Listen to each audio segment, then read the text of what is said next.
Waalaikumsalam warahmatullahi wabarakatuh. Baik, kita mulai kuliah ya, Dek. Jadi pada hari ini saya akan membahas khusus tentang bahan cetakan. Kita tahu macam-macam cetakan, itu ada cetakan yang berbahan dari pasir, kemudian ada yang dari keramik, ada yang dari logam. Jadi hari ini karena hampir 80% pengecoran itu menggunakan pasir sebagai bahan dasar pembikinan cetakan, maka saya khusus membahas tentang pasir cetak yang bisa digunakan di dalam proses pengecoran.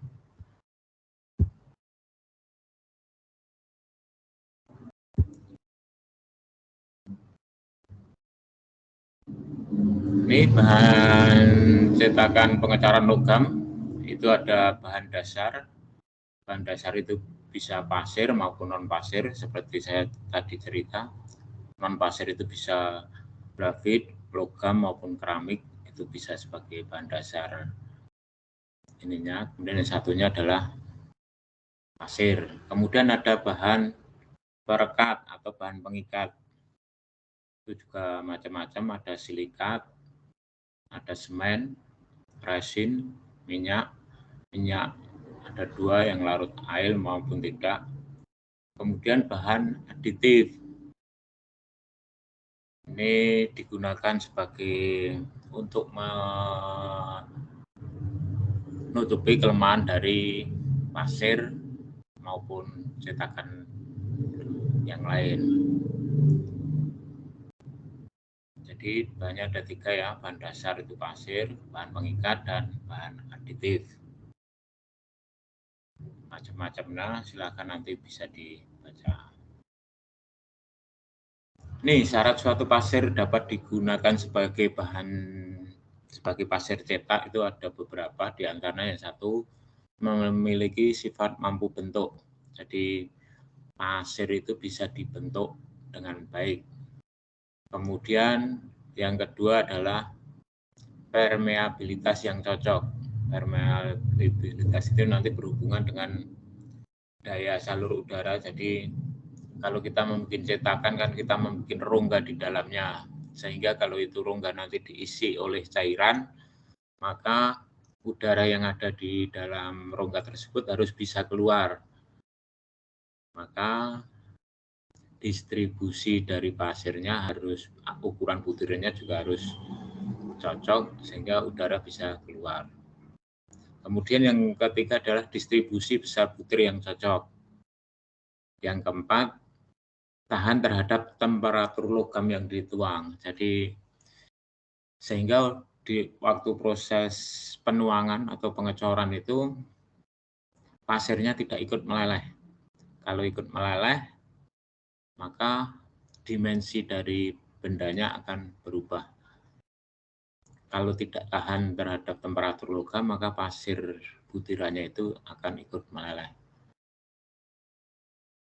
Kemudian mampu alir pasir. Mampu alir itu di mana pasir itu bisa menjangkau pada bagian-bagian yang sempit dari pola. Dan yang selanjutnya adalah mampu didaur ulang.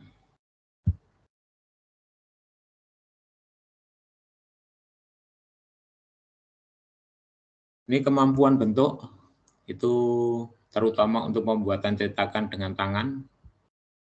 Pasir cetak harus dapat dibentuk dengan baik secara sederhana. Pengujiannya yaitu dengan cara pasir tersebut kita genggam, kemudian genggaman kita lepaskan, maka pasir tersebut akan membentuk garis tangan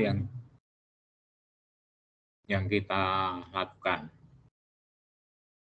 Kalau garis tangan itu nampak, maka pasir tersebut mampu bentuknya baik. Hanya seperti itu cara pengujian secara sederhana.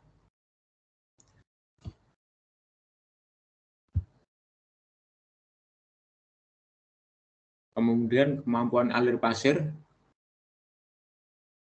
ya seperti tadi saya bilang, pasir itu harus bisa menjangkau pada bagian-bagian sirip yang tipis. Sehingga kemampuan alir ini akan menjamin pasir mampu mengisi setiap rongga cetakan, sehingga semuanya bisa terisi pada bagian celah yang sempit, sehingga cetakan terbentuk dengan baik. Nah, bagaimana kalau sangat tipis? Biasanya kalau sangat tipis, dia untuk mengalirkan ini juga dibantu dengan adanya tekanan, baik itu menggunakan tekanan udara maupun dengan tekanan ini yang lain, atau kita arahkan dengan tangan sehingga akan menjangkau pada bagian-bagian yang sempit tersebut.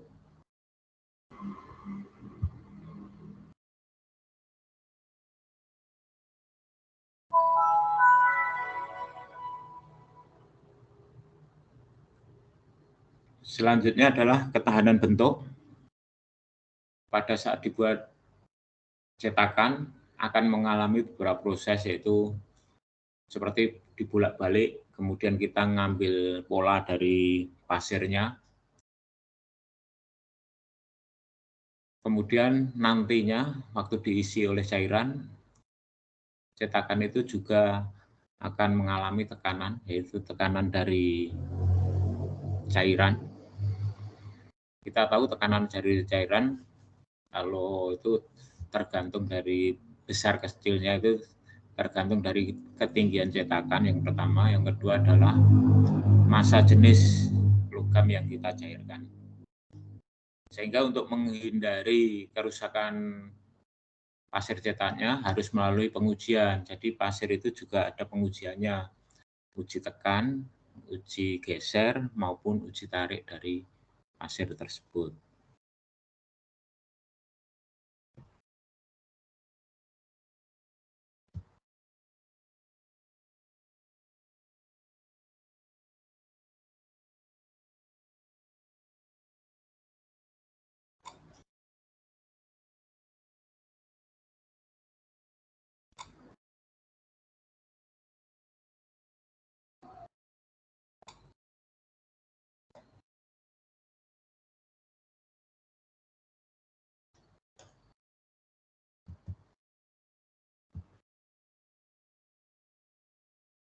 Ada pertanyaan sampai sini?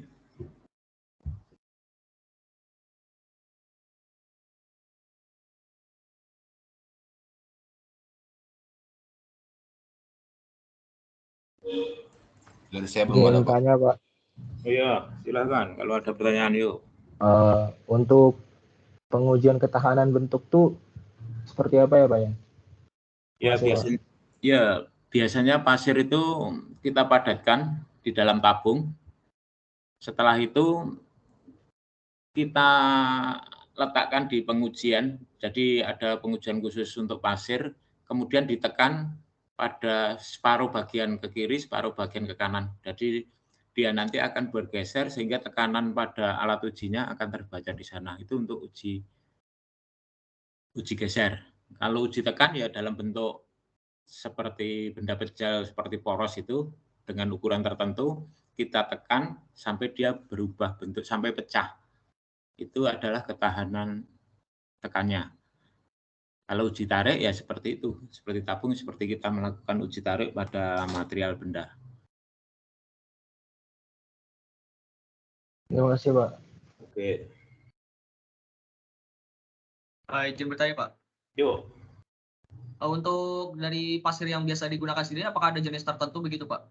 Oh, ada. Nanti setelah ini akan saya sampaikan. Jadi macam-macam bentuk pasir. Sebetulnya pasir bisa digunakan sebagai bahan cetakan itu yang pertama harus dilihat dulu. Permukaannya itu halus apa kasar. Nanti setelah ini akan saya sampaikan. Ini di bagian agak belakang nanti ada itu.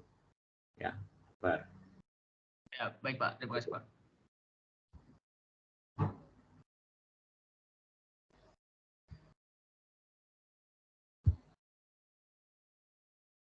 Kemudian adalah kemampuan alir gas. Jadi itu tadi berhubungan dengan permeabilitas itu. Pada saat penuangan akan terbentuk bermacam-macam gas. gas tersebut harus dapat keluar dari lubang pori-pori cetakan. Jadi tergantung besar kecilnya butiran pasir yang tersebar di situ. Gas yang terjebak dalam rongga cetakan akan menimbulkan cacat rongga gas pada tuangan, atau bahkan kalau tidak bisa terbuang sama sekali, cetakan itu bisa meledak. Kita tahu kenapa sampai bisa meledak itu. Biasanya kan tadi bahannya adalah pasir, kemudian ada perekat, kemudian ada bahan tambahan. Untuk perekat itu biasanya biar bisa berikatan itu harus ada air. Nah, cetakan kalau menggunakan air, kalau menggunakan pasir ini disebut dengan green sand karena di situ ada unsur airnya. 1 liter air akan berubah kalau kena panas akan berubah menjadi 1000 liter gas. Jadi di situ kalau ada 1 tetes pun menjadi 1000 tetes gas. Jadi itu harus benar-benar bisa dikeluarkan dari rongga cetakan.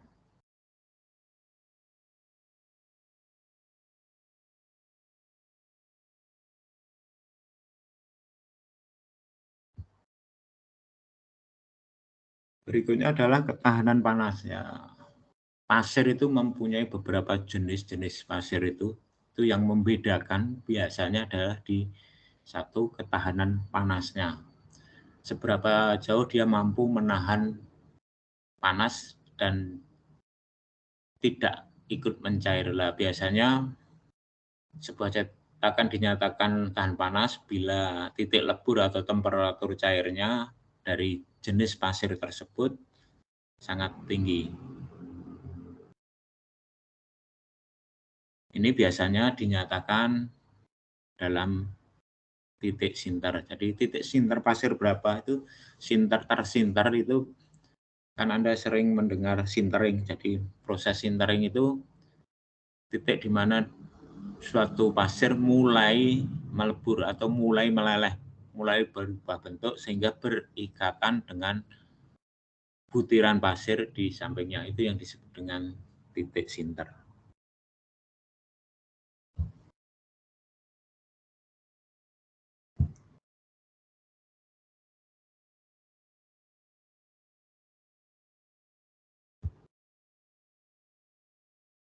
Selanjutnya adalah kemudahan hancur. Jadi tuangan harus dapat setelah dilakukan pengecoran, tuangan harus dapat dikeluarkan dengan mudah dari cetakan. Berarti pasir cetak harus mudah dihancurkan setelah dilakukan proses penuangan tersebut. Sehingga akan menghemat biaya dan waktu. Kalau kita membuat cetakan yang cukup besar, sehingga di situ perlu ketahanan yang baik terhadap cairan yang dimasukkan, maka biasanya kita menggunakan jenis pengikat yang sangat keras. Contohnya adalah semen.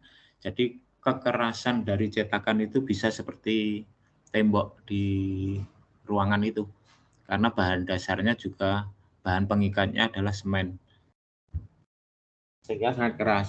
Nah, kelemahan dari cetakan semen ini, daya hancurnya susah. Jadi membersihkannya agak susah. Sehingga butuh waktu dan tenaga. Nah, di situ otomatis lebih mahal.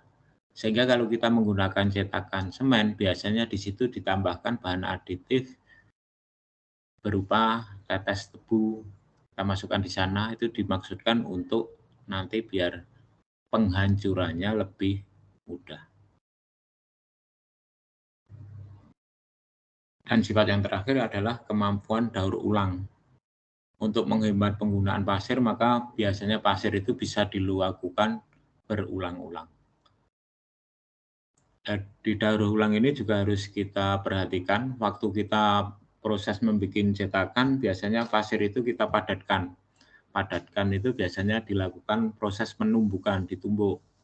Nah, ditumbuk pun butiran pasir itu yang ukuran tertentu bisa pecah. Jadi bisa menjadi lebih kecil. Jadi harus kita perhatikan, kalau yang sudah menjadi kecil atau debu itu harus kita hilangkan. Maka proses penggunaan pasir cetak untuk digunakan lagi biasanya ada proses pencucian biasanya. Atau di waktu kita pembongkaran, di situ ada namanya dust collector, sehingga waktu dibersihkan debunya akan terhisap oleh dust collector. Atau kalau tidak secara manual, pasir itu kita cuci lagi. Jadi kalau kita cuci, otomatis kotoran yang atau butiran yang sangat halus atau debu itu akan terbawa oleh air. Sehingga distribusi ukurannya lebih terjaga.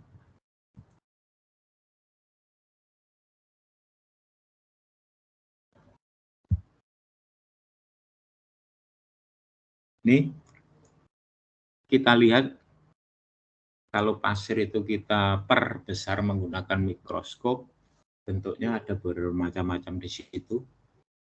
Yang pertama adalah bulat. Ini kecenderungannya kalau bulat itu sudah baik, karena bulat itu tidak mungkin dia akan bersinggungan semua, pasti ada pori-porinya lebih baik.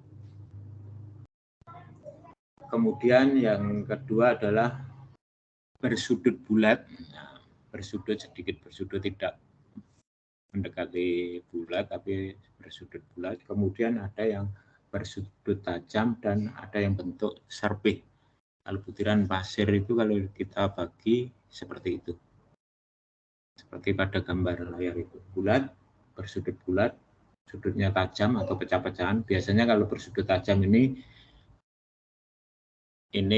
proses setelah penumpukan pecah-pecah, jadi pecahnya tidak beraturan semacam itu.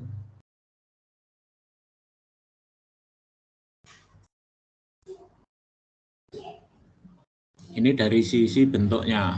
Kemudian kalau kita lihat pada permukaannya, nah ini ada yang halus, ada yang kasar, ada yang bercelah.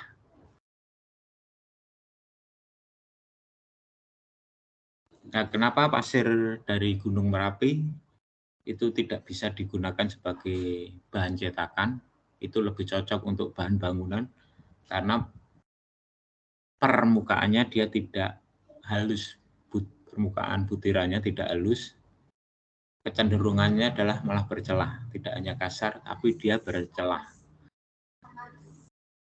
Sehingga tidak cocok digunakan sebagai bahan cetakan di dunia pengecoran logam.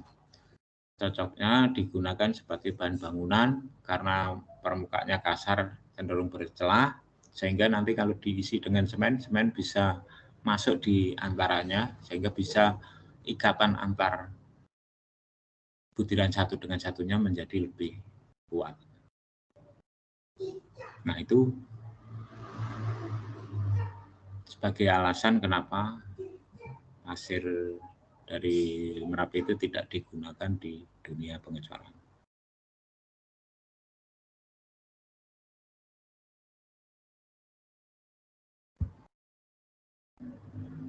Nah, ini yang ditanyakan jenis-jenis pasir. Ada beberapa. Yang pertama adalah pasir kuarsa atau SiO2.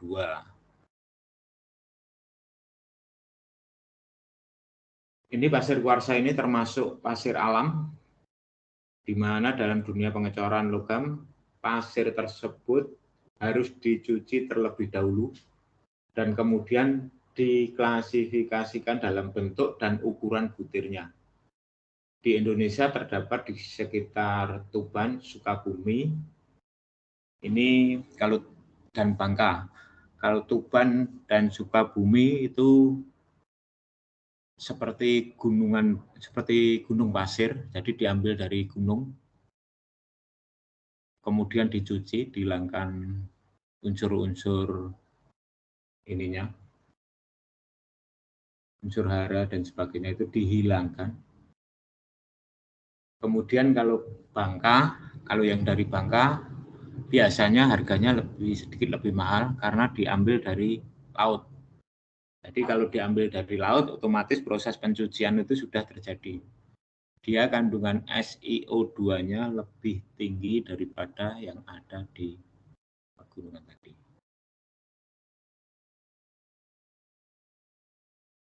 Ini kandungan SiO2-nya minimal 98%. Dan biasanya kapurnya kalau bisa 0, itu enggak ada ini. Kalau sifat fisik pasir kuarsa tersebut atau SiO2, berat jenisnya 2,6 gram per cm kubik, temperatur cairnya 1760 sampai 1790,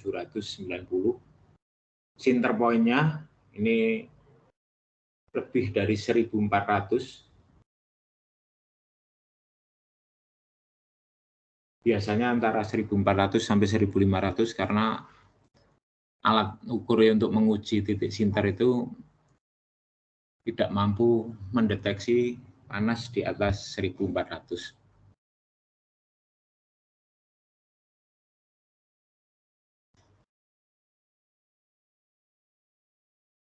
Sifatnya adalah pH-nya adalah asam, warnanya putih kekuningan, cenderung coklat seperti atau krem.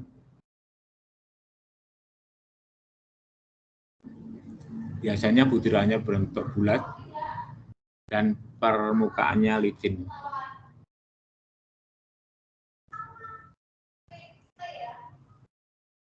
Jadi titik sinter antara 1400 sampai 1500 untuk jenis pasir kuarsa ini.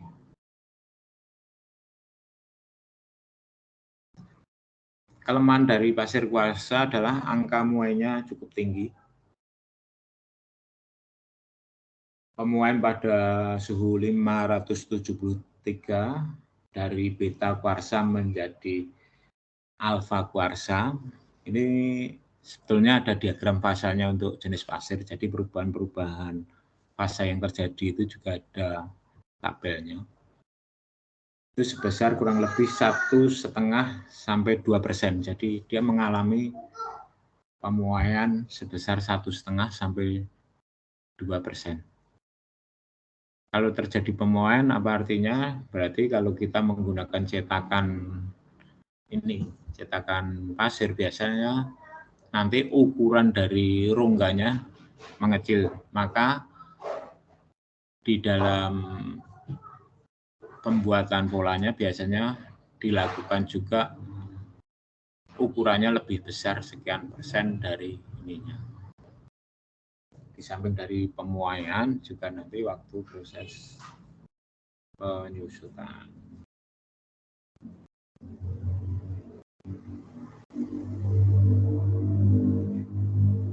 Kadar lumpurnya biasanya tidak ada karena biasanya setelah melalui proses pemuaian. Jadi pasir kuarsa selain digunakan di dunia pengecoran sebagai bahan cetakan, pasir kuarsa ini juga bisa digunakan bahan dasar dari pembuatan kaca. Kaca atau gelas atau piring biasanya terbuat dari ini, dari pasir kuarsa ini, yang kita panaskan sampai dia mencair, ya berarti sampai di atas 1700 atau 1800 atau bahkan sampai 2000 derajat, kemudian dibentuk menjadi bentuk tertentu. Karena pada suhu itu dia sudah 2000 derajat, dia dalam keadaan cair. Sehingga dibentuk seperti gelas, kemudian kaca, itu terbuat dari pasir kuarsa ini.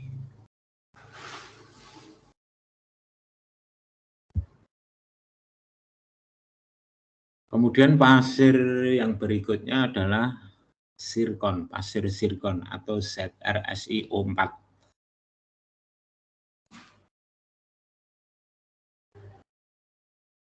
Pasir zirkon ini adalah bahan mineral alam juga dengan kandungan ZrO2 minimal 65% dan lainnya adalah SiO2 kurang lebih sebanyak 33%.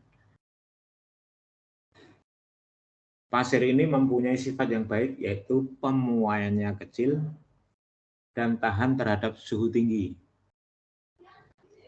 Ini pasir ini terdapat di Australia, di kita juga banyak nih pasir sebetulnya, cuma kita belum tahu aja. jenis zirkon. Biasanya kalau ada tambang emas di sekitar situ pasti ada pasir zirkonnya atau ZrO2-nya.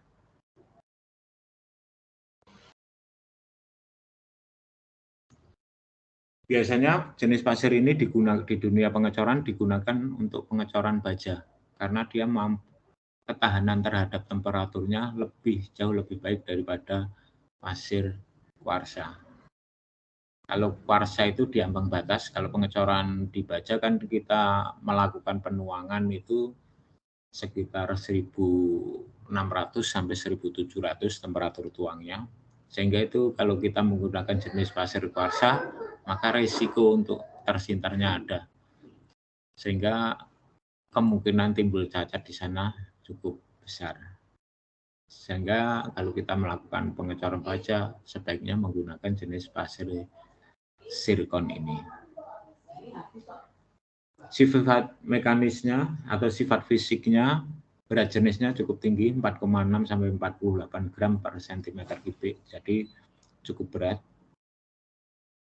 Temperatur cairnya itu sampai 2200 sampai 2400. Titik sinternya di atas 1500 karena tidak terdeteksi di situ.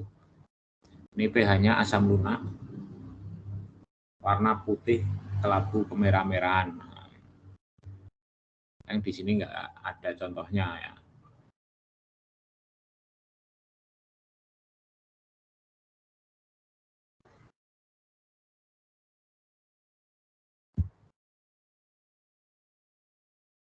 Berikutnya jenis pasir kromit. Namanya saja dari nama kromit berarti dia berasal dari batuan krom. Ini termasuk pasir buatan.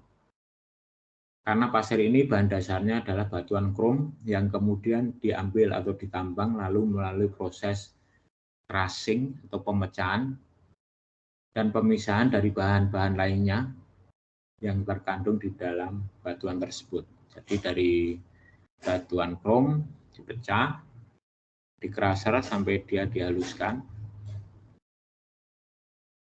Komposisi pasir kromit siap pakai biasanya terdiri dari 50% Cr2O3 ditambah 27% Fe2O3 tambah 10% Al2O3 dan tambah 10% MgO ditambah 3% batuan lain.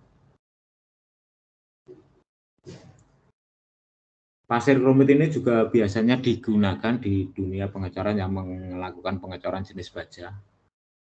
Akan tetapi bukan baja dengan paduan krom. Karena kalau dia menggunakan paduan krom, unsur kromnya bisa masuk ke cairan sehingga akan merubah komposisi dari benda yang kita buat. Berat jenisnya cukup tinggi, 4,4 sampai 4,8 gram per cm kubik. Temperatur cairnya juga cukup tinggi, yaitu 1900 derajat Celcius. pH-nya antara 7 dan 9, berarti kecenderungannya ke basa. Reaksinya pada temperatur tinggi adalah basa. Warnanya seperti pada gambar itu, seperti metalik.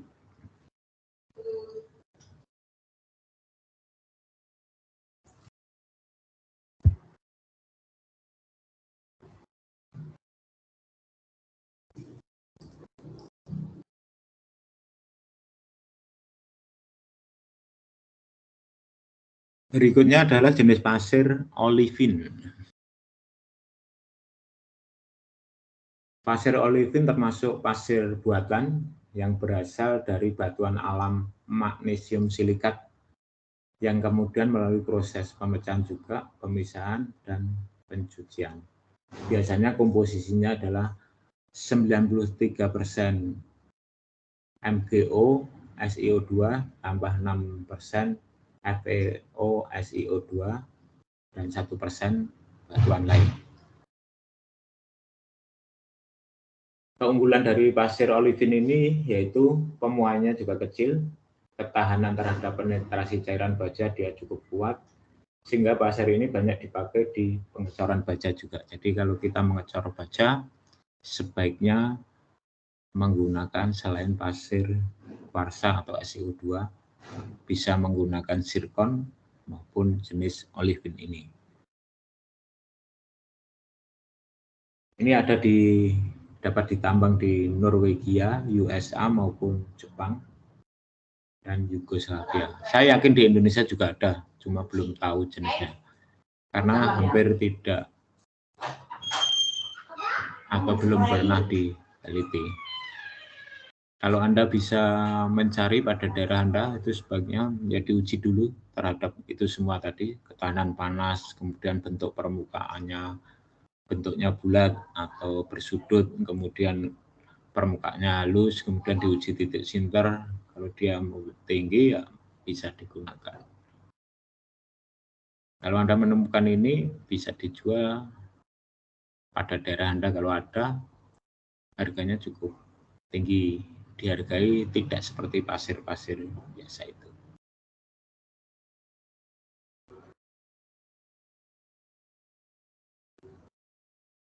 Kalau dilihat bentuknya seperti pada foto di atasnya itu, jadi ada semacam berwarna-warni seperti itu. Kalau dilihat di bawah mikroskop.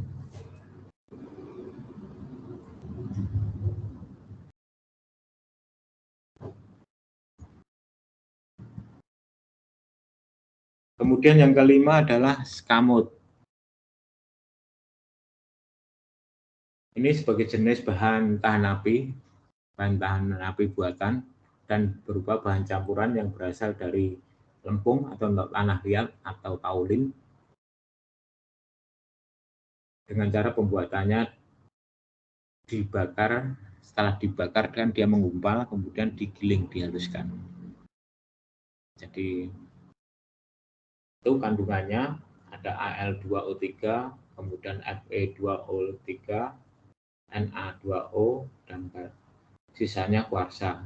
Kuarsanya cukup tinggi, 58. Jadi kalau kita membuat pasir itu bisa dengan campuran-campuran itu.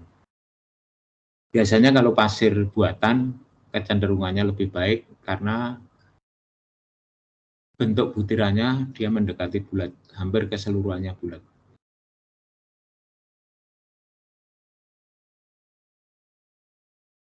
Karena di situ SiO2-nya cukup tinggi, masih 58%, maka dia berat jenisnya ya cuma mendekati itu 2,7 gram per cm3.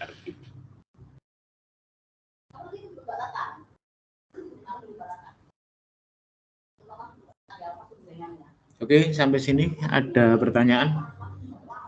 Silakan, itu jenis-jenis pasir yang digunakan di. Tanya Pak. Yuk. Menanya Pak, misal kalau dari ini kan tadi pasir apa ya? Nah kalau untuk pengecoran logamnya sendiri itu kalau pakai cetakan logam ada nggak ya Pak? Ada. Kalau syarat suatu cetakan itu bisa digunakan sebagai bahan cetakan, dia harus mampu menahan logam cair yang kita buat. Jadi misalnya nih, saya mengecor aluminium, dan saya melebur aluminium, otomatis bahan cetakanku harus mampu menahan temperatur cair dari aluminium. Kita tahu aluminium cair itu hanya sekitar 650 sampai ya sekitar 650 sampai 700-an derajat. Otomatis kalau saya menggunakan bahan cetakan dari baja itu sudah cukup kuat karena baja belum cair pada temperatur itu. Berarti bahan baja bisa digunakan sebagai bahan cetakan. Kita membuat cetakannya, kita bikin dari baja itu bisa. Tapi kalau kita melakukan pengecoran baja, yang kita bikin materialnya baja, kita harus mencari material logam yang tahan terhadap temperatur baja cair itu 1700. Kira-kira material yang 1700 belum cair, kira-kira logam apa ya? Nah, itu kan susah sampai saat ini. Makanya kalau baja hampir belum ada cetakan yang menggunakan jenis cetakan logam. Karena yang temperatur 1700 untuk logam itu masih dalam keadaan padat, tidak cair, itu hampir belum ditemukan. Nah, gitu. Ada pertanyaan lagi, Pak. Yuk. Kalau misal seperti itu, untuk yang membedakan yang lebih nanti itu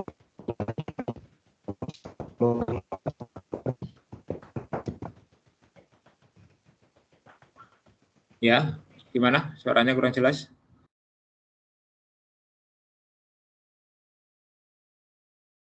Gimana, Dek?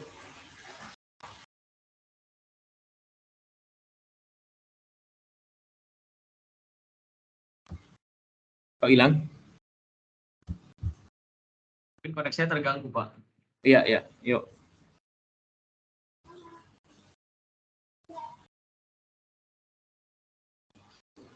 Baik, Pak, saya juga izin bertanya, Pak. Kalau Iya, silakan.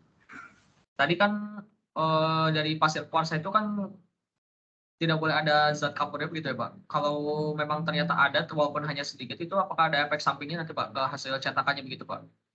Kapurnya ya? Iya, Pak, betul, Pak. Oh, bisa. Kalau kapur kan dia kecenderungannya dia logamnya itu zat atau unsur kapurnya itu atau Ca kan, kalau kapur itu kan CaO. CaO-nya itu bisa masuk ke cairan. Kalau masuk ke cairan, otomatis akan merubah sifat mekanis dari cairan yang kita buat. Kalau di besi cor, kalau ada kapurnya itu kecenderungan rapuhnya lebih tinggi. Nah, semacam itu.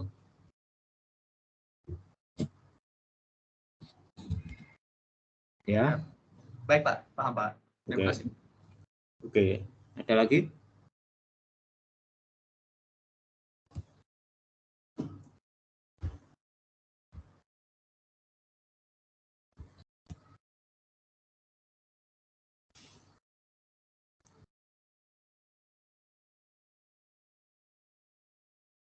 Ya, kalau nggak ada nanti akan saya sharekan juga. Kalau berikutnya itu kan saya akan mengeserkan tadi di awal kan sudah saya singgung ada bahan dasar. Kalau bahan dasarnya kan jenis-jenis pasir ada 5 yang saya sampaikan ini. Kemudian ada jenis juga bahan pengikat. Bahan pengikatnya juga bermacam-macam. Baik silikatis maupun semen maupun apa. Nah, itu dipadu menjadi bahan cetakan. Nanti saya sharekan. Tapi pada pertemuan ini yang saya sampaikan cukup ini aja dulu. Nanti saya tambahkan juga saya kirimkan ke WAG juga tentang itu, tentang bahan yang lain atau bahan kalau diramu menjadi bahan pengikat. Biasanya kalau kalau di industri kecil yang digunakan di daerah saya, kalau mau membeli pasir zirkon, pasir ini kan cukup mahal. Maka kalau pengecoran baja, maka dilakukan juga tidak menggunakan pasir jenis yang lain, tetap menggunakan pasir kuarsa, tapi di situ nanti pada permukaannya dikasih semacam pelapis.